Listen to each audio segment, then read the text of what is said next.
Welcome to Tales of Wonder. I'm Martell, reading My Father's Dragon by Ruth Stiles Gannett. Chapter 6. My Father Meets a Rhinoceros. My father soon found a trail leading away from the clearing. All sorts of animals might be using it too, but he decided to follow the trail no matter what he met, because it might lead to the dragon. He kept a sharp lookout in front and behind, and went on. Just as he was feeling quite safe, he came around a curve right behind the two wild boars.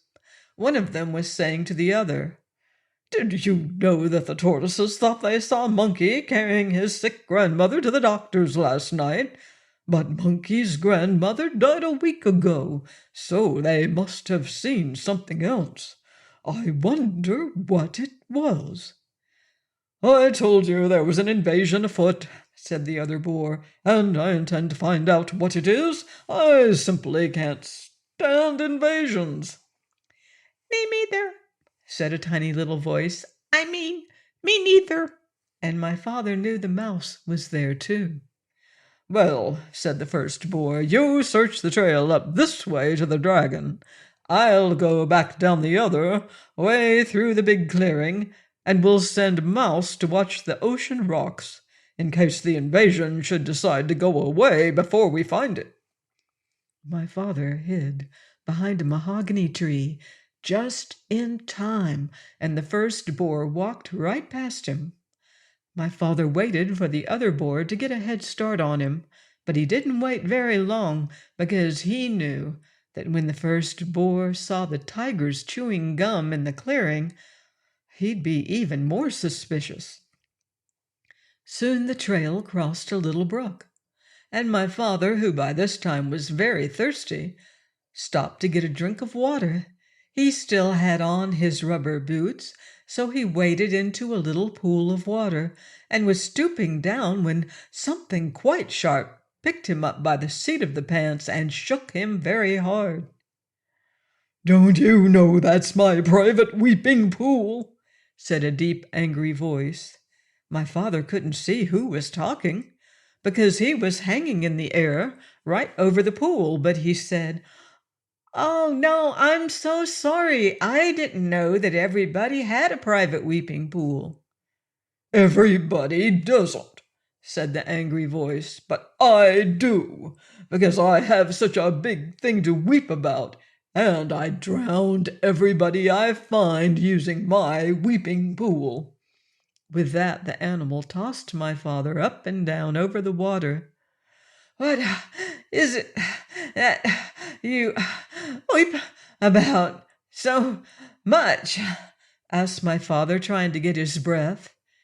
And he thought over all the things he had in his pack. "Oh, I have many things to weep about, but the biggest thing is the color of my tusk." My father squirmed every which way, trying to see the tusk, but it was through the seat of his pants where he couldn't possibly see it. "When I was a young rhinoceros, my tusk was pearly white," said the animal. And then my father knew that he was hanging by the seat of his pants from a rhinoceros tusk. "But it has turned a nasty yellow gray in my old age, and I find it very ugly. You see, everything else about me is ugly, but when I had a beautiful tusk, I didn't worry so much about the rest. Now that my tusk is ugly too, I can't sleep nice just thinking about how completely ugly I am, and I weep all the time. But why should I be telling you these things? I caught you using my pool, and now I'm going to drown you." "Oh, wait a minute, Rhinoceros," said my father. I have some things that will make your tusk all white and beautiful again. Well, just let me get down and I'll give them to you." The rhinoceros said, "You do? Oh, I can hardly believe it. I'm so excited." He put my father down and danced around in a circle while my father got out the tube of toothpaste and the toothbrush. "Now," said my father, "just move your tusk a little nearer, please, and I'll show you how to begin." My father wet the brush in the pool, squeezed on a dab of toothpaste, and scrubbed very hard in one tiny spot. Then he told the rhinoceros to wash it off, and when the pool was calm again, he told the rhinoceros to look in the water and see how white the little spot was. It was hard to see in the dim light of the jungle, but sure enough, the spot shone pearly white, just like new.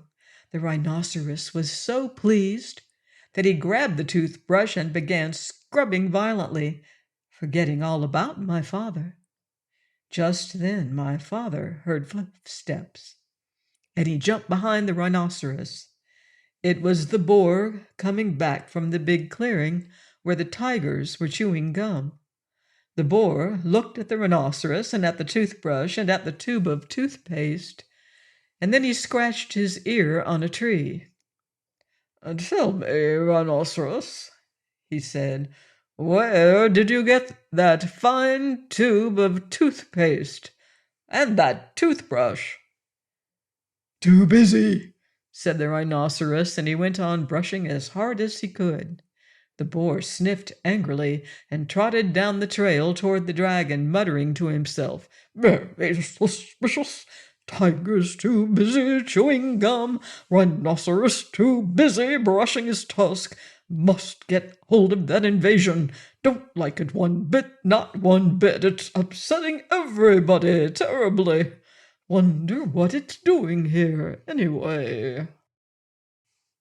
Join me next time for another chapter of My Father's Dragon by Ruth Stiles Gannett, here on Tales of Wonder.